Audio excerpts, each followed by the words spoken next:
Sobre nuestra invitada de hoy, Gloria Bauzá, especialista de artes escénicas, dijo: ella es locutora, compositora de temas musicales, trovadora y una de las figuras más relevantes de la narración oral en nuestro país.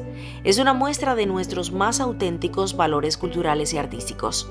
Por su parte, Gerardo Fulleda, director teatral, expresó: el grupo de narración oral Contarte, que ella dirige, ha sabido recoger lo mejor de nuestras tradiciones populares y las tendencias más modernas de la técnica del oficio del narrador en una hermosa conjunción artística. Bienvenida a Sobre las Tablas, Elvia Pérez Nápoles.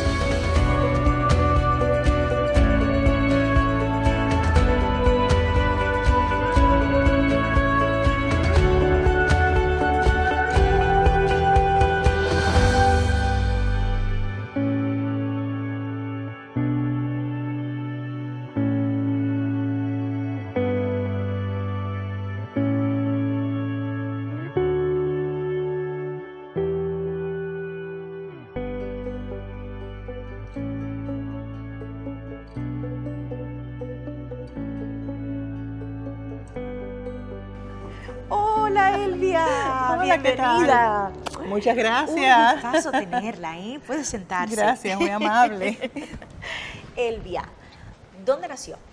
Ay, nací en un lugar intrincado, en un batey llamado Manguito, en el pueblo de San Antonio de las Vueltas, Villa Clara. Mira tú. Oh. Eso ya no existe, nada más que en mi memoria. Y me ha dado el motivo de escribir libros, poemas, canciones dedicados a ese batey de ensueño que ya no está en ningún lugar. Elvia, ¿cuáles antecedentes familiares tiene del arte? O sea, ¿hubo artistas en su familia antes que usted? Mira, sí, no lo vimos de esta manera en mucho tiempo, pero sí, mi papá era un artista empírico, tocaba de afición la guitarra, el laúd, la percusión menor, cantaba, escribía décimas. Oh. Pero claro, imagínate, en aquel pueblito de campo eso no se pensaba que era un artista, era el del grupo musical de la zona. Pero sí, toda la vida en la casa él cantó, versó, bailó muy bien y con él siempre tuve esa primera inclinación, digo yo. Qué bien, qué maravilla. ¿Usted de niña incursionaba en cuestiones artísticas? ¿Era una niña extrovertida, introvertida? No, era una niña extrovertida, participaba, por ejemplo, ya en la escuela, ¿no? En los coros de la escuela, en las obras, y tuve la suerte en la secundaria de ser alumna de Luis Lloró en actuación. La hija de Luis Lloró era mi compañera de aula y él hizo un taller de actuación que son las únicas clases de actuación que yo recibí en mi vida, yo creo. Con él estuvo 3 años en la escuela con nosotros en ese taller y fue muy interesante, muy bueno para mí sobre todo. Y parece que a usted le gustó el arte porque se graduó, es licenciado de Historia del Arte. Claro, porque cuando ya, por ejemplo, yo tenía 15 años, que era el momento en que Luis Lloró terminó el taller con nosotros, se abrió la escuela de actores del ICRT, donde entraron todos los actores, Susana Pérez y todos los demás, y él me dijo que fuera, pero mi familia se opuso porque éramos pobres pero honrados, no podíamos ir a esas cosas. Entonces tuve que esperar a estudiar una carrera, a ser licenciada, a ser mayor de edad, casada, para empezar a hacer cosas artísticas. Y fui por caminos laterales. Fui primero escribiendo, participando en concursos, haciendo programas de radio, dirigiendo grupos de niñas cantoras, así, hasta que finalmente llegué a un grupo que se llamó Cantos de Esperanza, en el que yo hacía la música y de la música pasé a los cuentos. Y en 1990, gracias a ese grupo, hice mi primera gira artística a México. Pero, a ver, estábamos hablando de la Universidad de las Artes, porque yo quería preguntarle sobre ese tiempo de licenciatura en Historia del Arte y que luego además se hizo máster en dirección escénica. Claro, ¿no? sí. Fue por 1990, tengo entendido, ¿no? Antes fue lo de la licenciatura en Historia del Arte y un montón de diplomados, posgrados, cursos de especialización en 1000 cosas artísticas. Pero lo de la maestría es mucho más reciente, porque fue cuando la hizo en el ISA, a partir del departamento artístico, la hicieron Carlos Díaz, Carlos Cerdrán, toda esta gente que demoraron años, o sea, fue casi como 4 o 5 años atrás nada más, que hice la maestría en dirección escénica, esperando por ellos, que eran los que iban a hacerla por primera vez. En esa primera maestría aceptaron a 12 directores. Yo tuve la suerte de ser una de ellas y graduarme. Pero a lo mejor no tanta suerte, sino conocimientos. Bueno. Sabían de su historia. Bueno. Para su entender, ¿qué elementos, o sea, a grosso modo, ¿no? ¿Qué elementos debe tener una persona que se va a dedicar a la dirección escénica? Lo primero que tiene que tener es sensibilidad, creo yo, ¿no? Un gusto por el arte, y tiene que tener una formación sólida en muchas cosas, no solamente en una sola línea, porque tiene que saber de todo, de literatura, para los buenos textos, de música, para la selección musical, o sea, hay que saber no solo de actuación y de la dirección escénica en sí, sino de cosas que van con ella en las puestas en escena. Yo creo que por ahí está el asunto. ¿Y cuándo? Yo le voy a preguntar algo extremadamente importante en su vida, yo creo. ¿Cuándo y por qué creó el grupo Contarte? Bueno, yo creé el grupo Contarte el 8 de mayo de 1998. Estamos cumpliendo 25 años el grupo. Yo tengo más años de trabajo que el grupo. Pero lo fundé porque en el momento en que yo estaba trabajando, cuando yo empecé en 1990, había un único grupo, una única forma de hacer el arte del teatro del relato o narración oral, como querramos llamarle, un único festival, y entonces era todo muy estricto, muy recto, muy ortodoxo para mi gusto, y yo estuve 8 años trabajando así de esa manera, ¿no? Pero yo quería hacer otras cosas, quería experimentar, quería vincular la música, la danza, otros elementos al teatro del relato, y eso no era permitido en ese momento, era muy difícil, era como que es así y no de otra manera. Entonces para salirme de ahí, con mucho cuidado, después de 8 años de estar trabajando en esa misma línea, creé mi propia compañía para poder hacer esto, experimentar, buscar otros caminos, otras poéticas, y por eso surgió Contarte. Y además tengo entendido que creó festival también al año siguiente. Bueno, sí, porque todo tenía que ver. Tuve que hacer talleres porque tuve que formar mis propios alumnos con una visión diferente a esta que te comenté anteriormente, con esta manera distinta de interpretar textos, de tener esta manera de decir las cosas de otra forma, con una mentalidad más creativa para poder entender que se podía hacer la narración o el teatro del relato de forma diferente. Tenía que tener mis propios alumnos y mi propio festival para que pudieran participar no solamente mis alumnos, sino todos los actores y todas las personas que tuvieran interés en estar y que de otra forma no se les permitía estar. Entonces tuve que empezar a hacer plataformas para poder presentar mi manera de trabajo, mi poética, y para poder tener espacios donde se pudieran presentar también otros actores interesados que se fueron sumando a esa manera de decir. Yo estoy dándome cuenta que para usted está claro que la narración oral y el relato y el cuento es algo extremadamente importante. ¿Y cómo entonces llegó a ello? O sea, ¿por qué esto en usted? Bueno, yo te cuento. ¿Qué le enamoró? ¿Cómo se formó para el tema, para ello? ¿No?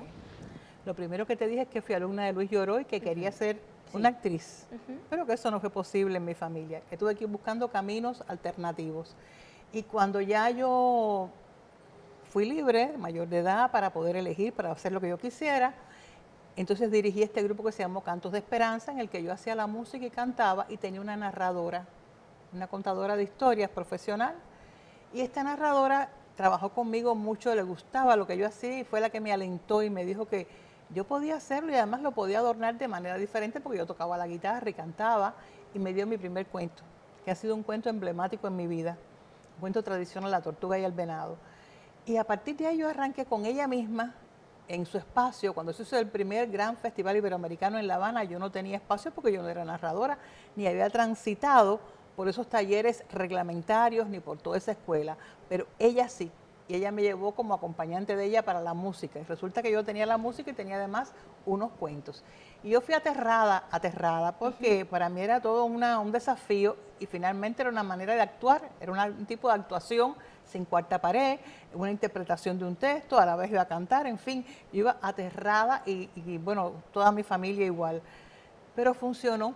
Sí. Funcionó, y entonces la gente después era un descubrimiento y me decían, ay, pero yo no sabía que tú podías hacer eso. Y yo dije, bien. Yo tampoco lo sabía, pero lo puedo hacer. Y eso me alentó, el ver que fui tan bien recibida, que realmente a todo el mundo le gustó, me alentó y dije, encontré una manera de actuar. Y a partir de ahí me lancé. Y la verdad que ha sido una cosa que para mí fue un cambio radical en mi vida, porque rápido, inmediatamente fui trascendiendo todo lo que yo había hecho. Yo empecé en 1990 con este grupo que te cuento, y en el 91 fue el Iberoamericano, en el 92 estaba en los festivales de México, en el 93 estaba en España. Sí. O sea, no he parado de eso vamos de salir con el cuento a todas partes del mundo. O sea, que la aceptación de mi trabajo ha sido tan grande que de verdad dije, estaba en lo cierto, era lo que tenía que hacer. Estamos claros. Vamos a estar conversando entonces de toda esa historia como narradora oral, y bueno, a mí me gusta ser curiosa y voy a hacerle otras preguntas sobre las tablas. Sí.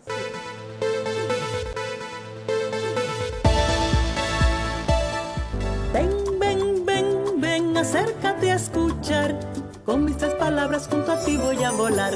Ven, ven, ven, ven, acércate a escuchar, con mis 3 palabras junto a ti voy a volar. Había una vez, había una vez, había una vez, había una vez, había una vez, siempre habrá una vez. Soy la palabrera y te lo voy a contar.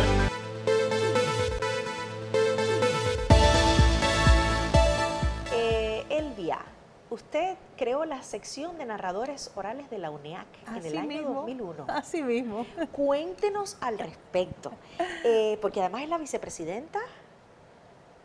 Era la presidenta de la sección. Ajá. Fui presidenta. En ese momento, ¿qué pasa? Nosotros arrancamos en el 98 desde la UNIAC, que fue la primera que nos abrió sus puertas para hacer el Contarte. El grupo y el festival, que se llamó entonces Jornadas Contarte nada más, todavía no llegaba a ser un festival, se llamaba Jornadas, con menos pretensiones. Pero fue la UNIAC la que nos ayudó en esto, la que nos sostuvo en su sala Villena. Y empiezan a pasar cosas interesantes con respecto al grupo y al festival. Y tú me decías que lo que te interesaba era saber cómo usted asumió esta responsabilidad, porque yo creo que, bueno, está claro que se inició, se creó algo que no estaba. Ese trabajo previo nos llevó a que la UNIAC nos respetara un poquito más que el resto del mundo y nos diera espacio. Y entonces surgió una pregunta. Los narradores no teníamos acceso a la UNIAC, no existíamos, no éramos parte. Yo sí estaba, por suerte, yo pertenecía desde antes, pero muchos de mis compañeros no. Y había como una cosa rara con el resto de los artistas. Entonces yo traté de convencer a la Asociación de Artistas Escénicos de que era necesario que tuviéramos una sección, y hacían falta 19 personas y las teníamos.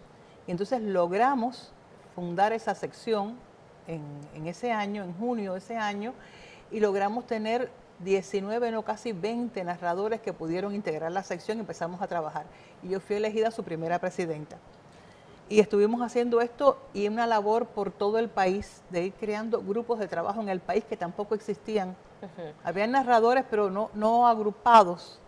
¿Pudiera decirse que de ahí entonces surgió su idea por crear la Cátedra Cubana de Narradores Orales? Claro, yo me di cuenta de que hacía falta muchas cosas. Hacía falta tener reconocimiento como artista para los narradores, y hacía falta tener una formación más completa, más conocimiento teórico al respecto para poder dialogar con otros artistas. Hacía falta tener también más gente conocedora de qué se trataba esto, y no solamente en la capital, como era, que estaba muy centrado en la capital, sino que fuera en todo el país.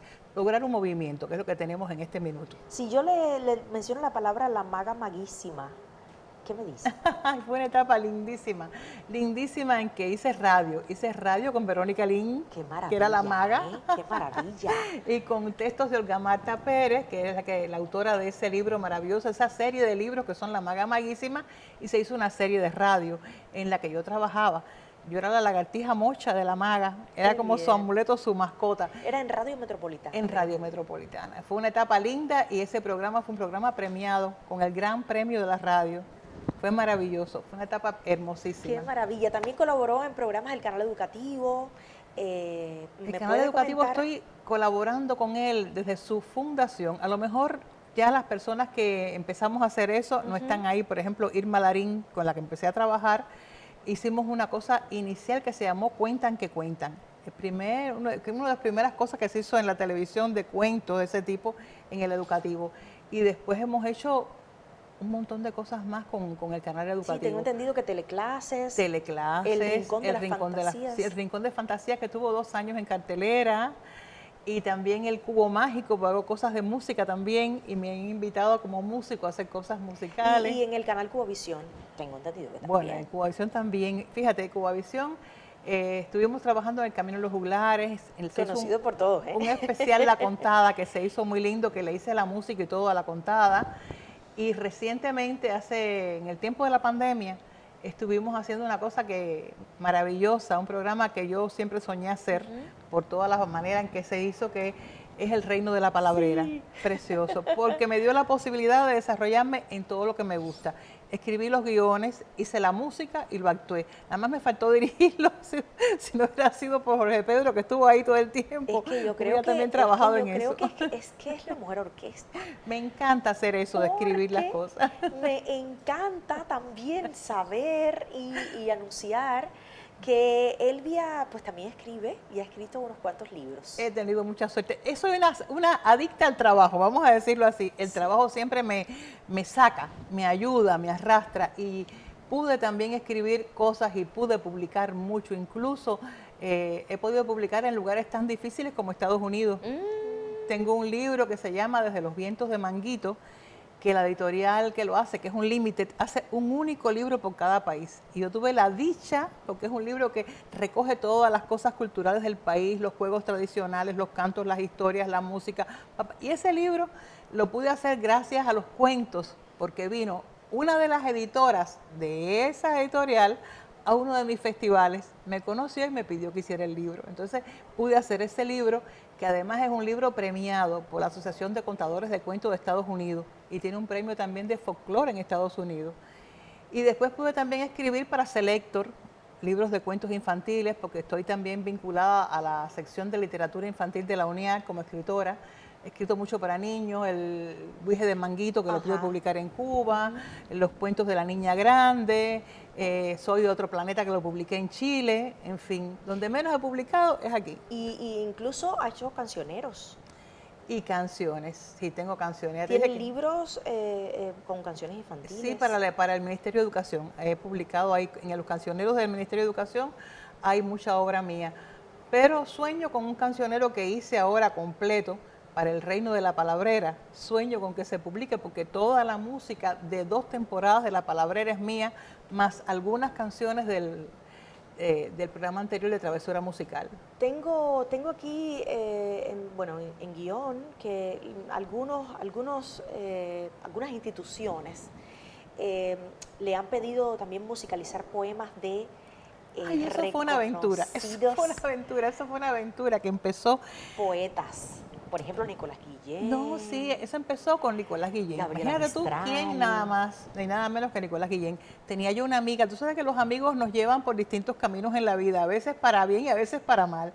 Esta amiga querida trabajaba en la Fundación Nicolás Guillén, iban a hacer un homenaje y querían musicalizar algo de Nicolás Guillén, y bueno, me habla porque claro, yo no le iba a cobrar nada. Ah, perfecto.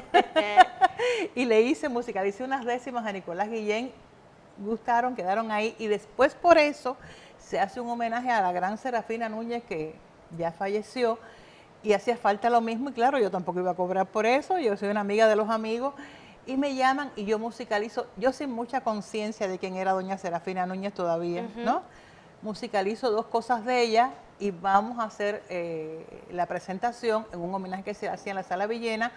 Mi hija Rachel cantando, que entonces estudiaba canto coral, todavía no había terminado la actuación, con compañeras de canto coral, con 2 guitarristas, qué sé yo, pues vamos para allá. Y cuando yo entro a la sala y veo quiénes estaban sentados en el público acompañando a Serafina, yo quería darme la vuelta y salir corriendo para mi casa, porque es la magnitud de quién era esa señora, que mucho tiempo estuvo en el anonimato en nuestro país, y de pronto le dieron su lugar.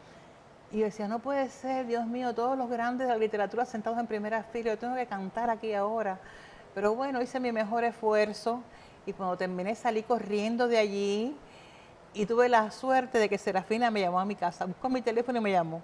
Y me dijo que le había encantado. Qué bien. Que le había encantado y que quería trabajar conmigo. De esto te cuento que estuvimos haciendo recitales de poemas de Serafina, es a la poeta que más le he musicalizado textos, 8 recitales, en compañías de actrices que declamaban los poemas, de otros músicos, en fin. Fue una etapa lindísima y gracias a Serafina Núñez. Con Elvia Pérez estamos conversando sobre las tablas y está siendo muy interesante, ¿eh?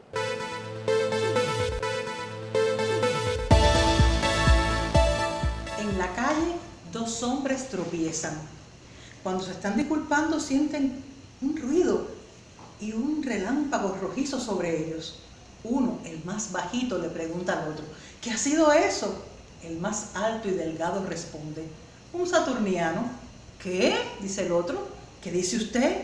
Entonces el alto y delgado, como si fuera un científico de la NASA, le explica que los saturnianos hace tiempo que viven en la Tierra con nosotros, que nos están observando, que tienen una nave espacial y un laboratorio en la Luna, que desde allí bajan a la Tierra, se mezclan y ven cómo tenemos este planeta destruido.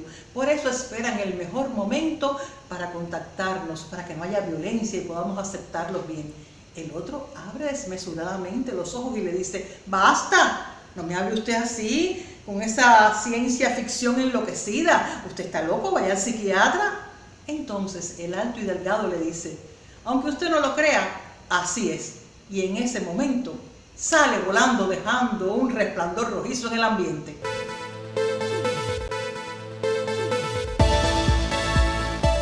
¿Por qué el teatro del relato? ¿Por qué? Porque desde hace muchísimo tiempo que te cuento, que yo estoy contando hace 30 y pico de años, desde los inicios siempre como yo quería experimentar y yo en los espectáculos ponía o música con guitarra o un grupo de danza dentro del cuento sin perder nunca el cuento, pero haciéndolo de una manera más espectacular, digamos, más llamativa, pues cada vez que hacía eso me decían, eso no es narración oral. A mí me frustraba muchísimo que todo el tiempo me descalificaran por lo que yo hacía, porque eso no es, eso no es, eso no es. Yo dije, en el tiempo yo fui trabajando y indagando, por eso también hice la maestría para poder entender todo este fenómeno y di con Dubati, un especialista, un investigador argentino, que la fórmula de teatro del relato, él la aplica a la narración oral porque para él es lo mismo, porque él entiende, como entiendo yo también, que el narrador es un actor. Y que lo que uno hace cuando se para frente a un público es actuar, no es otra cosa, lo que estés haciendo, ¿entiendes? Y entonces me vino muy bien esa definición porque dije, bueno, ya para las personas que no me aceptan, porque todavía en estos momentos, a pesar de que se ha flexibilizado mucho el trabajo, como yo sigo haciendo cosas que no son las de la norma, por ejemplo, ahora acabo de estrenar un espectáculo que se llamó Amanecer, tiene dentro estampas criollas y dentro están grupos de danza como Raíces Profundas, hay grupos de canto. Entonces, ahora me dicen que esto no es exactamente narración. Digo, ya yo no hago narración, hago teatro del relato. Y con eso ya me quito un problema de encima, quedo divina y total, me evito la discusión con mis colegas. Pero entonces se me ocurre preguntarle sobre las diferencias de narrar, relatar o contar. Mira, son maneras de decir. Yo creo que las historias se cuentan en muchas formas artísticas. No hay una única manera de contar las historias. El cine cuenta, el teatro cuenta, los narradores contamos de distintas formas, los que escriben cuentan también. Entonces, lo importante de contar o de relatar o de actuar es cómo tú interpretas el texto. El texto tiene que quedar vivo. No puede ser un texto frío, muerto, dicho con buena técnica, buena dicción, pero que tú no sientas nada, no escuches nada al oírlo. Si yo no logré conmoverte, si no logré que tú sientas alegría o temor o miedo o tristeza, cuando tú me escuchas, esté haciéndolo de la forma que lo esté haciendo y bajo el nombre que yo quiera, no he hecho arte. El arte se distingue por eso, porque manipula las emociones del que está mirando.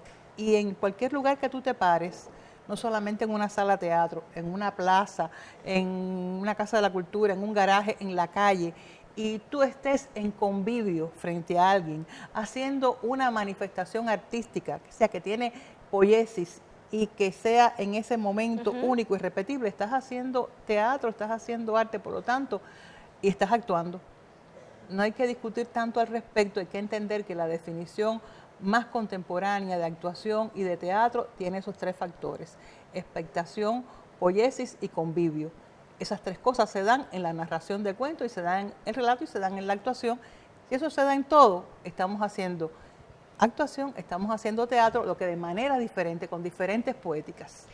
Muchísimas gracias. Nos está dando una clase. Una clase.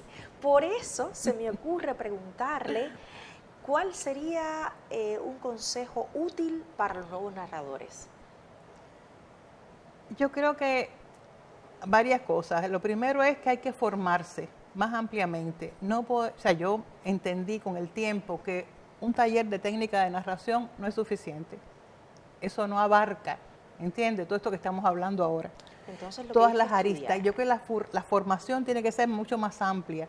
Uno tiene que manejar mucha técnica de todo tipo para poder llegar a un texto. Fíjate todo lo que tiene que hacer el narrador, generalmente, si no tiene un director, que ahora también ya hay muchos directores.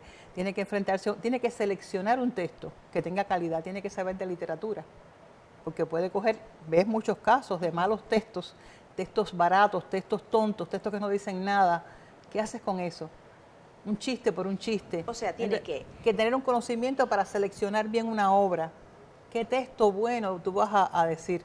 Después tienes que tener la capacidad de sintetizar eso, de trasladarlo del lenguaje literario al lenguaje de la oralidad, que son dos cosas diferentes. Y después tienes que tener la capacidad de interpretarlo, saber qué me pide ese texto, qué emoción debo tener con él, cómo lo voy a expresar, cuántas diferentes matices, entonaciones tiene que yo necesito dar. Debo de trabajarlo, ensayarlo y luego pensar de qué manera lo pongo delante del público. Sé que es un trabajazo tremendo y yo creo que esa formación es la que está faltando y la que hace falta para que el resultado del trabajo de los narradores se vea mucho mejor. Elvia Pérez. Estudiar. Yo le felicito. Le felicito Gracias. por tan rica vida, tan rica carrera, por su valentía, por su manera de ser resiliente y de crear y de no parar nunca. Claro. Eso dice mucho de su talento, de su entereza, de su vida y de usted como persona. Así es que yo la felicito, grandemente. Y le doy las gracias también por haber asistido en esta ocasión a nuestra invitación de Sobre las Tablas. Ha sido un tremendísimo placer conocerla más. Gracias a ustedes que me permitieron decir todo esto para que se conozca y se sepa en público. Sí, porque los televidentes, a lo mejor algunos no conocen de su historia o de su especialidad o de su trabajo o de su quehacer. Y este es un espacio como para eso. Conocernos y hacerles conocer. Muchísimas gracias entonces. Gracias a ustedes. Por haber venido.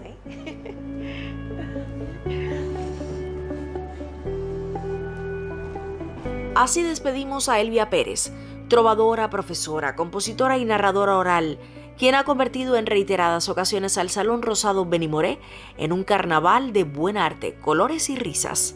Así despedimos a la licenciada en Historia del Arte, maestra y metodóloga, quien ha fundado varios grupos de niños cantores en la comunidad donde reside. Gracias por tanta entrega y por ser la maestra de la palabra. Hasta una próxima vez. Elvia Pérez Nápoles.